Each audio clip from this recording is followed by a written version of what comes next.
In today's tutorial, I'm going to show you how to add columns on Weebly website. So the first thing that you would like to do, of course, is just go and open whatever browser you're going to use to follow this tutorial steps with. Here in my case, I'm actually using Brave browser, but of course in your case you can use any other browser, could be possibly working for you or you have it in your PC. As an example, you have the Microsoft Edge, the Google Chrome, Opera, Firefox, or even Internet Explorer if it's working for you. So just go to that browser, and once it's opened, you will have to go to this URL section and simply type weebly.com and hit the enter button, and that will take you directly to the Weebly home screen or main screen website. So here you will have, of course, to log in into your account if you have one by clicking at this login at the top right corner. Once you click on it, you will have to fill your email, your username, then of course enter your password. Or you can log in with your Facebook, Google, or even Square. Of course, if you don't have an account, you'll have to click instead of login into sign up at the top right corner again. And if you click on it, as you can see here, you will have to enter all this informations: first name, email, last name, confirm your email, create a password, then the local.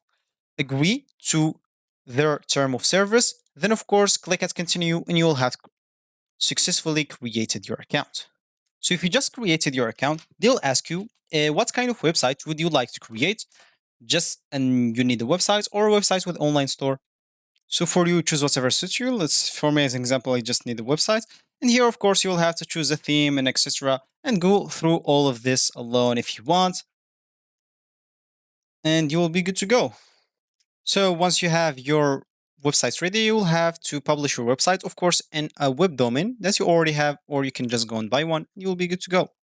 So as I said in the beginning of this tutorial, we would like to add columns. So let's click on edit sites at the top right corner, kind of. And once we are here, of course, let's just wait for this until it loads, delete this or remove this. So simply if I want to add a column, let's just go here to the elements and choose title as an example.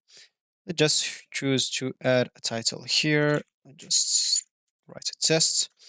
And let's just add another title to the same line. And as you can see, it's add a column directly by its own.